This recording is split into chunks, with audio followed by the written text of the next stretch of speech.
Okay, so we are in week 4. It is time to discuss the final project, which is due at the end of week 5. There's a lot that you can get out of the way first, and I think that's part of what you need to consider this week since you don't have anything other than thinking about the final project to do. Now, again, the final project is worth 25% of your final grade, and it kind of wraps up the course in its entirety. It is women artists shaping culture since 1900. So you're only dealing with the past 125 years, more or less. What you need to do, though, is you need to pick 3 artists from 3 different genres who produced work between 1900 and today. And in that respect, they need to be they need to be mentioned in your textbook in some capacity, even though if you can make a good case to me, if you want to use the woman that you chose in your introductory discussion for week 1, I will most probably allow it because it is important to me that you found somebody that was important enough to you today to write about and to think about.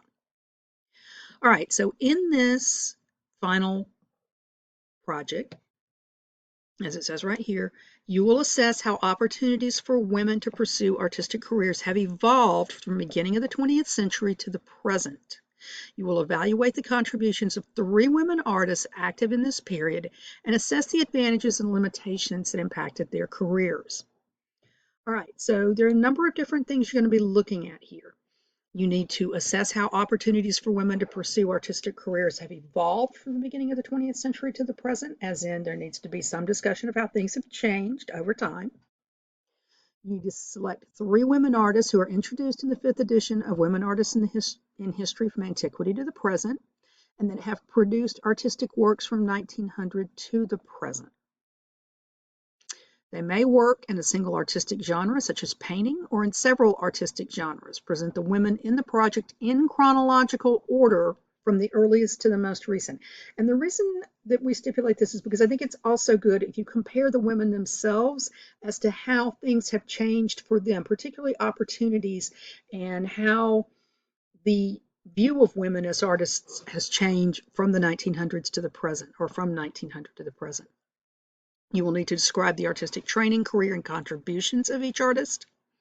You will evaluate how gender, race, ethnicity, and class or intersectionality impacted their careers and work. And you need to do that for each one of them. And then analyze 2 examples of their work. And you want to do that in detail using the ideas that you should have gleaned out of that, how to analyze a piece of art, video, and instructions. All right, so this is a research paper, and thus, or you may choose. You can either do a research paper or a narrated PowerPoint presentation, or you may do a website. Any one of those 3 are your options, but this is part of why you need to start thinking about it now. If it is a research paper, it has to be between 6 and 8 double-spaced pages in length, and that's just the text part. That is not including the title page or the reference pages. It must be formatted in APA style. As everything else has been through here. If you do a narrated PowerPoint presentation, it must include a minimum of 10 slides, again, not including the title and reference slides. It must include narration and a written transcript. It must be formatted in APA style with in-text citations and a reference slide, which means, or slides, depending on how many sources you can get on a slide, but it's got to be in the same format as a paper would be. And they, again, will be submitted to Waypoint the same way that the paper would be. If you're doing a website, it's a little bit different. It must include a minimum of 1,500 words of text, again, not including your references. It must also use APA style with in-text citations and a reference page, so you're not getting out of that no matter which form you choose. There are ways to create it. There's some things there to let you know. If you're doing that, then you need to do effectively an APA title page, the same way that you would be doing with any of these other ones, with the web link for the page on it. All right, so the other elements, once you've decided what format you want, the other elements that you need, of course, the title page is there. You must use academic voice, and that is something that hopefully I've been working with you through this. This is the 3rd person voice, not using I, not using me, not using you. It's professional voice. You must have 6 scholarly sources in addition to the course text. So that's going to be 7 total, because you're going to be choosing these women and you're going to be doing some of the research about them out of your course textbook. So you will definitely be including that, but then you need 6 other ones around that.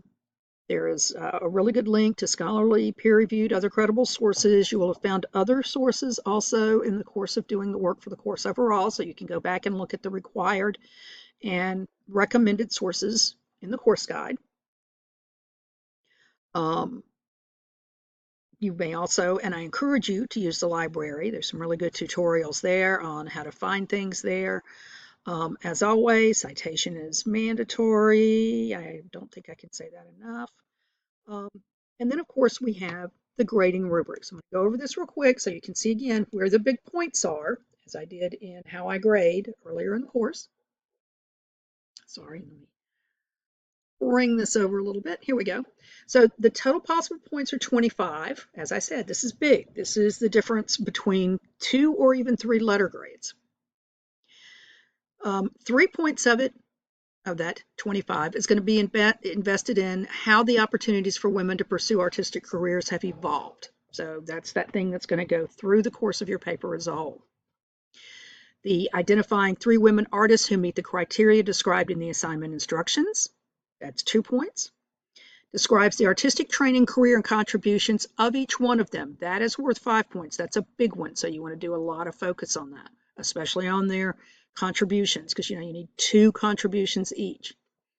Evaluates the impact of intersectionality, or gender, race, ethnicity, and class on each of those. That's worth 4 total points.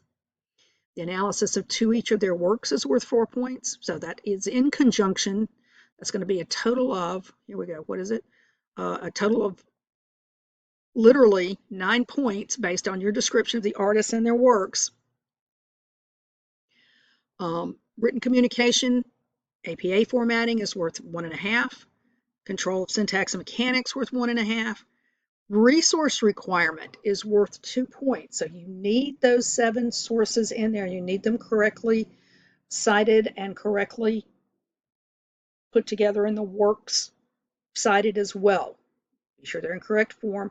And then your page requirement is worth 2 points as well. So you're going to be sure that you're meeting all those specific things. All right, so that is your final project.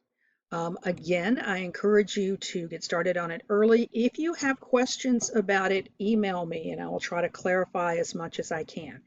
But yeah, this is a big bugaboo. Notice how many of those WLOs and CLOs this is worth and where it falls and what you're supposed to be doing. This is going to hit all 5 of the CLOs. So, all right, if you have questions, like I said, let me know. Otherwise, I am really looking forward to these final projects.